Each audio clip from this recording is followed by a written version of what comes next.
तो स्वागत है आप सभी का हमारे चैनल की एक बिल्कुल ही नई वीडियो के अंदर, जहां पर आज की इस वीडियो के अंदर हम बात करने वाले हैं आमिर खान की इस साल आने वाली लेटेस्ट मूवी के बारे में, जिस मूवी का नाम है सितारे जमीन पर। और इस मूवी के बारे में मैं आपको बता दूं कि ये मूवी एक स्टैंड अलोन मूवी है और इसलिए इस मूवी का आमिर खान की पुरानी मूवी यानी कि तारे जमीन पर से कोई भी कनेक्शन नहीं है। हालांकि ये सितारे जमीन पर मूवी चैंपियंस नाम की एक स्पेनिश मूवी की रीमेक है, लेकिन इस मूवी की खासियत यह है कि ये कहीं पर भी आपको ये फील नहीं होने देगी कि ये कोई रीमेक मूवी है, और ऐसा इसीलिए क्योंकि इस मूवी को बिल्कुल इंडियन तरीके से बनाया गया है। बाकी इस मूवी की स्टोरी की बात करें तो इस मूवी के अंदर हमें 10 स्पेशल बच्चे दिखाए गए हैं, ऐसे बच्चे जो कि बाकी सबसे बिल्कुल अलग हैं। लेकिन इन्हीं 10 स्पेशल बच्चों को आमिर खान ट्रेनिंग देता है, जो कि इन सारे बच्चों का कोच भी होता है, और वो इन 10 स्पेशल बच्चों को बास्केटबॉल में बहुत आगे लेकर जाता है। सो इसीलिए दोस्तों, चाहे बात करें मूवी की स्टोरी की, चाहे बात करें सभी एक्टर्स की एक्टिंग की, या फिर बात करें इस मूवी के सॉन्ग्स और म्यूजिक की, ये सारी चीजें बहुत ही बढ़िया हैं। एंड इसीलिए आज की इस वीडियो के अंदर मैं इसी सितारे जमीन पर मूवी को डिटेल से एक्सप्लेन करने वाला हूँ और इस मूवी की कंप्लीट स्टोरी आप सबको बताने वाला हूँ। सो ये वीडियो काफी कमाल होने वाली है, इसलिए आप सभी से पूरा एंड तक जरूर देखना। और अगर आपको वीडियो पसंद आती है तो आप वीडियो को लाइक जरूर करना।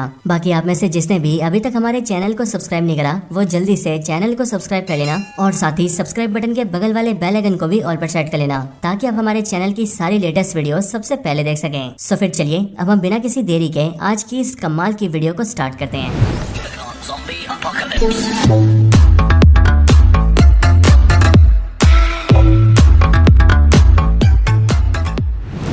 तो इस मूवी की स्टार्टिंग होती है आमिर खान से, और मूवी के स्टार्ट होते हम ये देखते हैं कि मूवी के अंदर आमिर खान का नाम गुलशन होता है और वो दिल्ली के नेशनल बास्केटबॉल टीम का असिस्टेंट कोच होता है, और साथ ही साथ वो रहने वाला भी दिल्ली का ही होता है। अब मूवी के पहले सीन में हम ये देखते हैं कि गुलशन की बास्केटबॉल टीम आज के दिन बास्केटबॉल के फाइनल्स में जा चुकी है, और अभी कुछ ही देर में दिल्ली के एक स्टेडियम में उनका फाइनल मैच होने वाला है। अब मैच के शुरू होने के ठीक पहले बास्केटबॉल की पूरी टीम, गुलशन जो कि असिस्टेंट कोच है और उसका सीनियर यानी कि जो कि हेड कोच है, वो सब के सब स्टेडियम के अंदर आ जाते हैं, और फिर हम ये देखते हैं कि अगले पल उनका मैच स्टार्ट हो जाता है। अब दोस्तों, जब भी अक्सर बास्केटबॉल के मैचेस हुआ करते हैं तो उन बास्केटबॉल टीम्स के जो कोच होते हैं वो अक्सर उन्हें गाइड किया करते हैं, और बिल्कुल यही चीज हम दिल्ली के बास्केटबॉल टीम के कोच को भी करते हुए देखते हैं, जो कि गुलशन का सीनियर होता है। लेकिन यहाँ पर गुलशन ये नोटिस करता है कि उसका सीनियर टीम को जो भी बता रहा है उन सारी स्ट्रेटेजी से उनकी टीम हारती जा रही है, और इसीलिए ये सब देखकर गुलशन को बहुत गुस्सा आता है एंड वो अपने सीनियर को यानी कि हेड कोच को स्ट्रेटेजी चेंज करने को कहता है। लेकिन गुलशन का सीनियर उसकी बात नहीं मानता है और वो गुलशन को चुप बैठा देता है। लेकिन गुलशन अपनी टीम को हारते हुए देखकर बार बार अपने सीनियर को बोलने लगता है, जिस वजह से हम ये देखते हैं कि कोच को बहुत ज्यादा गुस्सा आता है, और वो गुस्से में आकर ना सिर्फ गुलशन को बहुत ही उल्टा सीधा कहता है, बल्कि उसके साथ ही वो गुलशन की हाइट का भी मजाक बनाता है, और वो गुलशन को टिंगू कहता है। टिंगू बात सुनकर गुलशन को बहुत गुस्सा आता है, और इसीलिए वो बिना कुछ सोचे समझे अपने सीनियर को यानी कि कोच के मुंह पे घूसा मार देता है। लेकिन फिर ये सब देखकर जो स्पोर्ट्स फेडरेशन वाले होते हैं वो गुलशन को उसकी जॉब से सस्पेंड कर देते हैं। इसके साथ ही अब क्योंकि गुलशन ने पूरे स्टेडियम के सामने अपने सीनियर को घूसा मारा था, इसीलिए वो सारी चीजें लोग कैमरे में रिकॉर्ड कर लेते हैं, और धीरे धीरे करके वो वीडियो वायरल हो जाती है एंड सारे लोग उस वीडियो को देखने लगते हैं। अब इसके बाद हम गुलशन को देखते हैं, जो कि अपनी नौकरी से सस्पेंड हो चुका था, और इसीलिए नौकरी जाने के गम में वो सीधा क्लब में जाता है एंड वहाँ जाकर रात को बहुत सारी शराब पी लेता है, और फिर शराब पीने के बाद वो सीधा अपनी गाड़ी लेता है एंड अपने घर जाने लगता है। लेकिन रात के समय ड्राइव करते हुए गुलशन इतना ज्यादा नशे में हो जाता है कि वो रोड्स पर रैश ड्राइविंग करने लगता है, और फिर देखते ही देखते वो गलती से नो एंट्री में घुस जाता है और वहाँ पर घुसकर पुलिस की गाड़ी को टक्कर मार देता है। लेकिन जब ये सब देखकर पुलिस वाले गुलशन को उसकी गाड़ी से बाहर निकालते हैं और उससे पूछते हैं कि आखिरकार उसने ये क्यों किया, तब वहाँ पर भी गुलशन पुलिस वालों से सॉरी नहीं कहता है, बल्कि वो इतना ज्यादा नशे में होता है कि वो पुलिस वालों से लाइसेंस मांगने लगता है, एंड वो पुलिस कर्मचारियों से कहता है कि जब तुम्हें गाड़ी चलानी नहीं आती तो रोड पर गाड़ी खड़ी क्यों करते हो। अब गुलशन की सारी हरकतें देखकर पुलिस वाले उस पर चार्जशीट फाइल कर देते हैं और उसे ले जाकर सीधा पुलिस स्टेशन के सेल में डाल देते हैं। अब अगली सुबह गुलशन को छुड़ाने के लिए उसका वकील आता है, जो वकील पेशे से वकील होने के साथ साथ गुलशन का दोस्त भी होता है। लेकिन अब क्योंकि गुलशन के ऊपर एफआईआर दर्ज हो गई थी, इसीलिए अगले दिन गुलशन को अपने केस के सिलसिले में कोर्ट जाना पड़ता है। अब अगले दिन जब गुलशन अपने वकील के साथ कोर्ट जाता है, तब वहाँ पर जज गुलशन का पूरा केस देखती है, एंड फिर उसके बाद वो गुलशन से कहती है कि सबसे पहले तो तुमने अपने सीनियर के ऊपर हाथ उठाया, फिर तुमने ड्रिंक एंड ड्राइव किया, और फिर जाकर पुलिस की गाड़ी ठोक दी, और फिर उसके बाद तुमने पुलिस से बदतमीजी भी की, और इसीलिए इन सब चीजों की वजह से तुम्हें 2 साल की जेल हो सकती है। लेकिन असल में तुम्हारा ट्रैक रिकॉर्ड बिल्कुल क्लियर है, और आज से पहले तुम पर कोई भी पुलिस केस नहीं हुआ है। इसके साथ ही तुम काफी अच्छे बास्केटबॉल के कोच भी हो,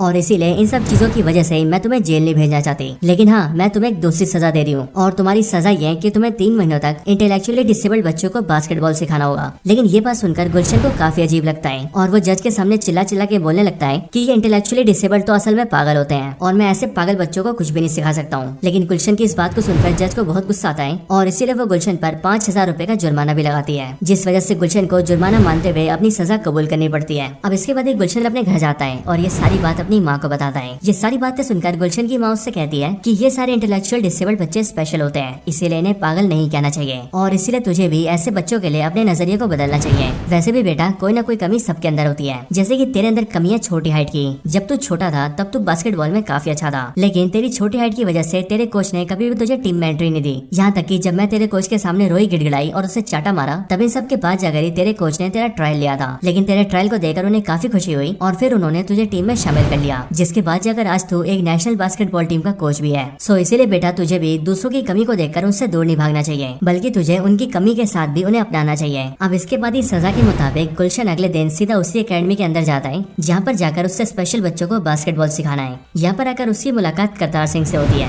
जिन्हें सिंपली करतार पाजी कहा जाता है। और ये करतार पाजी बेसिकली इस एकेडमी के केयर टेकर होते हैं एंड वो यहाँ के सारे बच्चों की देखभाल करते हैं। अब यहाँ पर करतार पाजी गुलशन से पूछता है कि आखिरकार वो हफ्ते में बच्चों को कितने दिन ट्रेनिंग देगा। ये बात सुनकर गुलशन उससे कहता है कि वो हफ्ते में 1 दिन बच्चों को ट्रेनिंग देगा और बाकी दिन बच्चों के लिए फुल आराम। लेकिन ये बात सुनकर करतार पाजी सीधा जज को फोन कर देता है और गुलशन की जज से बात करवा देता है। अब जज से फोन पे बात करके गुलशन डर जाता है एंड वो जज से कहता है कि वो हफ्ते में 1 दिन नहीं बल्कि हफ्ते के हर एक दिन बच्चों को सिखाएगा, यानी कि 7 के 7 दिन। अब दोस्तों यहीं पर हमें ये भी पता लगता है कि आखिरकार ये जो लेडी जज है जिसने गुलशन को सजा दी है, वो गुलशन से इन सारे स्पेशल बच्चों को सिखाने पर क्यों तुली हुई है। एक्चुअली में इन सारे स्पेशल बच्चों में से एक बच्चा उसी लेडी जज का भतीजा होता है और अब क्योंकि गुलशन एक बहुत ही अच्छा बास्केटबॉल का कोच है, इसलिए वो चाहती थी कि गुलशन किसी तरह से उसके भतीजे को भी बास्केटबॉल खेलना बहुत अच्छे से सिखा दे। बाकी अब इन सब के आगे हम ये देखते हैं कि गुलशन सीधा उन सारे बच्चों से मिलने जाता है और यहाँ इन सारे स्पेशल बच्चों के सामने वो उनसे कहता है कि वो उनका नया कोच है जो कि अब से उन्हें रोज यहाँ पर बास्केटबॉल सिखाएगा। लेकिन असल में गुलशन को इन सारे बच्चों से बातचीत करने में काफी दिक्कत होती है और वो इसीलिए क्योंकि इन सारे बच्चों में से कुछ बच्चों की बात गुलशन को समझ नहीं आती, कुछ गुलशन की बात का अच्छे से रिप्लाई नहीं करते हैं और कुछ तो गुलशन से उल्टा सीधा बोलने लगते हैं। लेकिन ये सारे बच्चे दिल के काफी अच्छे होते हैं, लेकिन अब क्योंकि गुलशन को ऐसे बच्चे पसंद नहीं है, इसीलिए वो इन सारे बच्चों से परेशान होने लगता है। हालांकि यहाँ पर गुलशन को इन बच्चों के बारे में ये भी पता लगता है कि वैसे तो इन बच्चों की उम्र 18 साल, 20 साल या फिर 22-23 साल भी है, लेकिन इन बच्चों का जो दिमाग है वो 7-8 साल के बच्चे जैसा है और इसीलिए इन सबकी हरकतें बिल्कुल वैसी है जैसी 7-8 साल के बच्चे करते हैं। अब दोस्तों इन सब के बाद गुलशन अपने घर जाता है और घर आकर उसे पता लगता है कि आज उसे अपनी मदर के साथ एक फंक्शन में जाना है। अब दोस्तों इसी दौरान हमें पता लगता है कि असल में गुलशन मैरिड है, यानी कि उसकी शादी हो चुकी है और गुलशन की वाइफ का नाम सुनीता है और गुलशन और सुनीता दोनों ही एक दूसरे घर में रहा करते थे।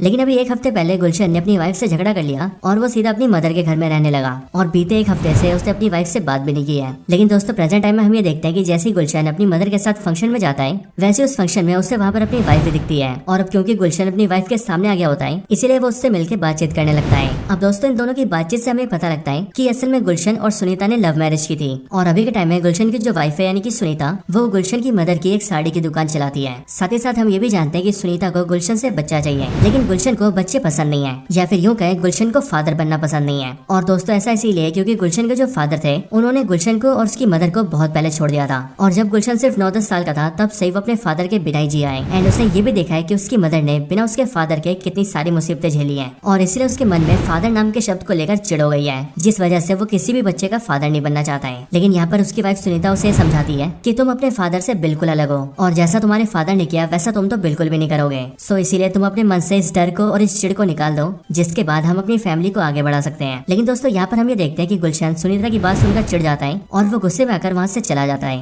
यहाँ तक कि गुलशन ने सुनीता से बातचीत करना और उसका घर भी इसीलिए छोड़ दिया क्योंकि उसकी और सुनीता की पहले भी इन सब चीजों को लेकर बहस हो चुकी है। अब हालांकि इसके बाद अगली सुबह गुलशन फिर से ट्रेनिंग पर जाता है और वो अकेडमी पहुंचकर बच्चों को ट्रेनिंग देने लगता है। अब यहाँ पर गुलशन धीरे धीरे करके बच्चों के बारे में समझने लगता है और वो ये देखता है कि इन सारे स्पेशल बच्चों में से एक ऐसा भी बच्चा है जिसका नाम हरगोविंद है और इन सारे बच्चों में हरगोविंद अकेला ऐसा है जो कि बास्केटबॉल खेलने में काफी अच्छा है। साथ ही साथ उसे गुलशन की सारी बातें समझ भी आती है, लेकिन दिक्कत ये है कि हरगोविंद हमेशा अलग ही रहता है। वो ना तो कभी ज्यादा बोलता है, ना ही किसी से बात करता है और तो और वो गुलशन के दिए हुए इंस्ट्रक्शंस भी नहीं मानता है। बस जब भी उसका मन करता है तब वो बॉल उठाता है और अकेला बॉल से खेलने लगता है। लेकिन हरगोविंद को छोड़कर गुलशन ये देखता है कि बाकी सारे बच्चे बास्केटबॉल में बहुत ही खराब है, यहाँ तक कि उन्हें तो बास्केटबॉल के बेसिक्स भी नहीं पता है और अगर गुलशन उन बच्चों को कुछ बताता है तो उन्हें वो भी समझ नहीं आता है। अब गुलशन इन सारी चीजों से बहुत ज्यादा फ्रस्ट्रेट होने लगता है और इसीलिए एक रात जब वो अपने घर आता है तब वो अपनी मदर से बात करता है एंड वो फिर से अपनी मदर से कहता है कि वो ऐसे पागल बच्चों को नहीं सिखा सकता है। लेकिन इस बार फिर से उसकी मदर उससे समझाते हुए कहती है कि वो बच्चे पागल नहीं है, बल्कि वो बाकियों से बस थोड़े से से अलग है। और हाँ, उनके जैसा तू भी है, क्योंकि तू भी बाकियों से थोड़ा अलग है। और वो इसीलिए क्योंकि बास्केटबॉल खेलने के हिसाब से तेरी हाइट काफी छोटी है, जिस वजह से बचपन में कोई भी तुझे बास्केटबॉल खेलने नहीं देता था। लेकिन बचपन के टाइम पर हमेशा मैंने तेरा साथ दिया, मैं तेरे साथ खड़ी रही और जहाँ भी तुझे दिक्कत आई वहाँ मैंने तुझे संभाला। और उसी का रिजल्ट ये है कि आज की तारीख में तू बास्केटबॉल में इतना आगे है। और अब वैसे ही बेटा, वो सारे बच्चे भी दुनिया से थोड़े से डिफरेंट है, पर जब तुझे जरूरत थी तब तेरा साथ देने के लिए मैं थी, लेकिन आज जब उन्हें जरूरत है तो उनका साथ देने के लिए कोई भी नहीं है। और इसीलिए तुझे उन सारे बच्चों का सहारा बनना होगा और उन सभी बच्चों को सपोर्ट करना होगा। अब गुलशन को अपनी मदर की बातें काफी अच्छी लगती हैं और इसलिए वो अपने काम को थोड़ा सीरियस लेने लगता है एंड वो उन सारे बच्चों से फ्रस्ट्रेट होना भी बंद कर देता है। साथ ही साथ अब वो उन सारे स्पेशल बच्चों को समझने भी लगता है और धीरे धीरे करके उनकी बातें और उनकी हरकतें उससे अच्छी भी लगती है। इसके साथ ही गुलशन इसके बाद करतार पाजी के पास जाता है और वो करतार पाजी से उन सारे बच्चों के बारे में पूछने लगता है, ताकि वो उन बच्चों के बारे में जानकर उन्हें और ज्यादा समझ सके। बच्चों के बारे में पूछकर करतार पाजी गुलशन को बताते हैं कि ये सारे बच्चे आम नहीं है, बल्कि ये काफी स्पेशल है। साथ ही साथ बेशक से इन्हें देखकर ऐसा लगता है कि ये बिल्कुल बेवकूफ से हैं, लेकिन असल बात तो ये है कि ये सब के सब बहुत ज्यादा समझदार हैं और ये सब अपने अपने काम में काफी ज्यादा एक्सपर्ट भी हैं। करतार पाजी आगे बताते हैं कि इन सारे बच्चों की अपनी अपनी फैमिलीज हैं, लेकिन इनमें से एक भी बच्चे की फैमिली ऐसी नहीं है जो कि अपने बच्चे को बोझ समझती हो। और ऐसा इसीलिए क्योंकि ये सारे बच्चे असल में दिल के बहुत ही साफ और बहुत ही प्यारे हैं। अब इसके बाद ही करतार पाजी गुलशन को बारी बारी करके सारे बच्चों के बारे में बताना स्टार्ट करता है।